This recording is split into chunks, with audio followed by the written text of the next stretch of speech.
আমি ভুল করছি।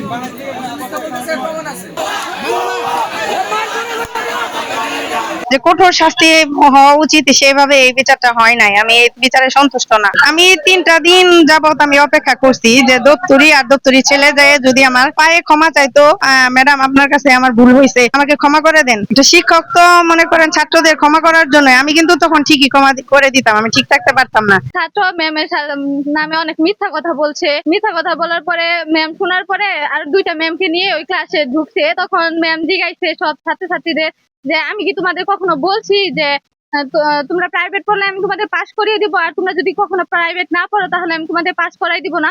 তখন সব শিক্ষার্থীরা বলছে যে না ম্যাম আপনি কখনো এটা বলেন নাই। তখন ওই ছাত্রটা দাঁড়িয়ে বলছে যে হ্যাঁ বলছেন, আপনি আমাকে ফেল করিয়ে দিবেন। তখন তখন ম্যাম বলছে যে আমি তো তোমাকে এটা বলি নাই, তোমাকে বলছি যে তুমি যদি ফেল করো তাহলে আমি তোমাকে পাস করিয়ে দিতে পারবো না। তোমার বাবা দপ্তরি হলেও সে যদিও রিকোয়েস্ট করে তারপরেও আমি তোমাকে পাস করিয়ে দিতে পারবো না। তখন সে উত্তরে বলছে যে আপনার যদি কখনো ক্ষমতা থাকে তাহলে আপনি আপনাকে ফেল করিয়ে দেন। তখন অনেক বাজে কথা বলছে, আবার বাজেভাবে ইঙ্গিত করছে। পরে ম্যাম একটা থাপ্পড় মেরেছিল। তখন ম্যাম যেহেতু শিক্ষক, সে থাপ্পড়টা মারতেই পারে। ম্যাম তখন সাথে সাথে ম্যামকে অনেক বাজেভাবে মেরেছে, হাত ফুলিয়ে ফেলেছে আর পিঠেও আঘাত করছে। অনেক আদর স্নেহ সব দিক দেয় ম্যাডাম, অনেক ভালো। ছাত্র যে শিক্ষকের গায়ে হাত তুলছে উনি অনেক খারাপ, আগের থেকে অনেক খারাপ। মেয়েদের করার চেষ্টা করে, ওর মতো খারাপ আমাদের স্কুলে প্রায় নাই।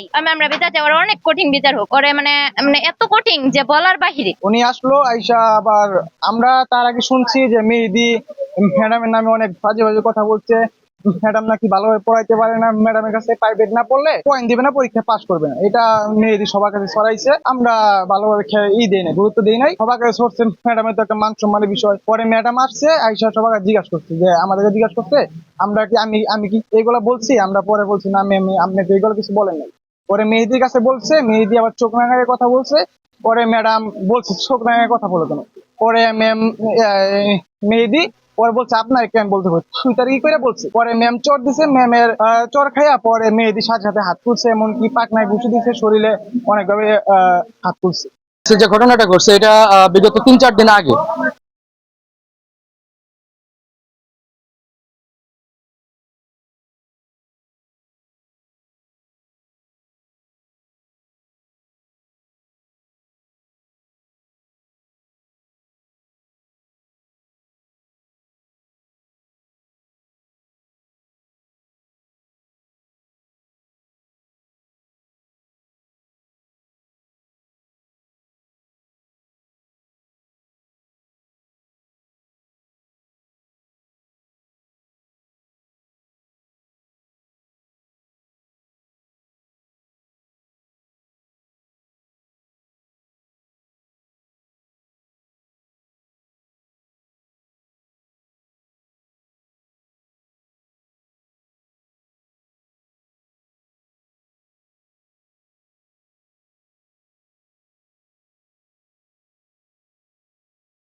মেনে নেই নাই এই বিচারটা। আমার পক্ষে আমার যতটুকু দাবি ছিল যে কঠোর শাস্তি হওয়া উচিত সেভাবে এই বিচারটা হয় নাই, আমি এই বিচারে সন্তুষ্ট না। আমি সরকারের প্রধানমন্ত্রীর কাছে আমি বিচার চাই। প্রধানমন্ত্রী আমাকে যা নির্দেশনা দিবে আমি তাই মাথা পেতে নেবো। আমি প্রধানমন্ত্রীর কাছে আমার একমাত্র চাওয়া তিনি আমাকে বিচার দিবে। কারণ একটা ছেলে যদি শিক্ষকের গায়ে হাত তুলে পায়ে ধরে মাপ চায়, ক্ষমা চাইলেই তো সবকিছু ক্ষমা পাওয়া যায় না।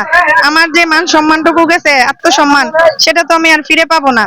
আমি 3টা দিন যাবত আমি অপেক্ষা করছি যে দপ্তরি আর দপ্তরি ছেলে যায় যদি আমার পায়ে ক্ষমা চাইতো, তাহলে আমার কাছে বলতো ম্যাডাম ভুল হয়েছে, ম্যাডাম আপনার কাছে আমার ভুল হয়েছে, আমাকে ক্ষমা করে দেন। তো শিক্ষক তো মনে করেন ছাত্রদের ক্ষমা করার জন্য, আমি কিন্তু তখন ঠিকই ক্ষমা করে দিতাম, আমি ঠিক থাকতে পারতাম না। 3টা দিন পর্যন্ত সে ক্ষমা চাই নাই আমার কাছে। আজ পর্যন্ত ক্লাস 6-7 এর স্টুডেন্টরা আমাকে যে বলতেছে ম্যাডাম আমি ওই ছেলের মেহেদী নামক ছেলের পক্ষ থেকে হয়ে আমি আপনাদের কাছে ক্ষমা চাচ্ছি।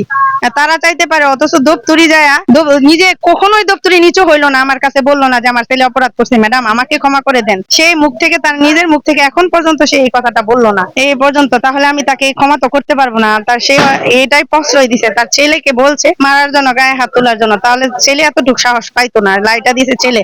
তাই মেন অপরাধী হচ্ছে দপ্তরি। দপ্তরিকে তো এখানে করা হয় নাই, বহিষ্কার করা হয় নাই। আমি এটা আশা করছিলাম যে তারা বহিষ্কার করা হবে এবং ছেলেকে রাজটিসি দেওয়া হবে। রাজটিসি দেওয়া হয় নাই, এবং তাকে শুধু সাধারণ টিসি দেওয়া হয়েছে যে স্কুলে থাকতে পারবে না, আর দপ্তরিকে কিছু নির্দেশনা দেওয়া হয়েছে যে নিয়ম নীতিমালা এইভাবে মেনে চলবে।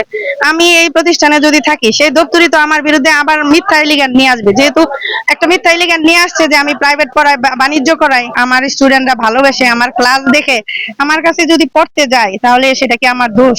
আমি এই বিদ্যালয়টাকে ভালোবাসি অত্যন্ত। এই ভালোবাসার জন্যই আমি বিদ্যালয়ের বাচ্চাদের, স্কুলের খুব খারাপ অবস্থা, স্টুডেন্ট পাঠদানে কোনো উন্নতি নাই, তারা আমার বাসায় যায়। আমি ওই কোনো স্টুডেন্টদের বলি নাই যে আমার কাছে পড়ো, তারা নিজে ইচ্ছাকৃত ভাবে আমার কাছে যে বলছে ম্যাডাম আমাদের পড়াবেন, আপনি যদি পড়ান তাহলে আমরা কিছু ভালো করতে পারবো। সেই হিসাবে আমি কিছু বাচ্চাদের আমি পড়াতাম, এমনকি দপ্তরে ছিলেও তারা গেছিল আমার কাছে পড়ার জন্য। এখন সব স্টুডেন্ট আমার নামে মনে করেন কোনো মিথ্যা এলিগেন্ট নাই, শুধু এই একটা ছেলে আমার নামে মিথ্যা এলিগেন্ট করলো, অপবাদ দিল, আমার নামে মিথ্যা অভিযোগ দিল যে ম্যাডাম আমার প্রাইভেটের জন্য, প্রাইভেট পড়তে গেলে আমাকে নাম্বার দিব, না হলে আমি নাম্বার দিব না। প্রাইভেট কত টাকা? 500, 1000 টাকার জন্য আমি একটা ছেলেরে মারবো, মারধর, হাত বলবো গাড়ের। ক্লাস 7 এর আমি 2-3টা স্টুডেন্ট রে আমি ফ্রিতেই পড়াই, বিনা পয়সায় পড়াই, যে ওদের আর্থিক অবস্থা খারাপ, আমি আমার দ্বারা যদি ভালো হয় তাহলে তোমরা পড়ো। আমি তো এখানে ব্যবসা বাণিজ্য প্রাইভেটের জন্য আসি নাই, আমার যে এটা কইরেই খাইতে হবে, প্রাইভেট পড়াই খাইতে হবে, এমন তো কোনো কথা না। আমার যতটুকু মান সম্মান নষ্ট হয়েছে, আমি এটার একটা সুষ্ঠু বিচার চাই। আমি প্রধানমন্ত্রীর কাছে আমি বিচার চাচ্ছি, আমাকে যেন বদলি করে দেওয়া হোক এখান থেকে, মান সম্মান ভাবে আমার নিরাপত্তা দেওয়া হোক, আমার জীবনে নিরাপত্তা আছে। আর এখানে দপ্তরিকে বহিষ্কার করা হোক, আর তার ছেলেকে রাষ্ট্রীয় দিয়ে বিদ্যালয় থেকে বের করে দাও।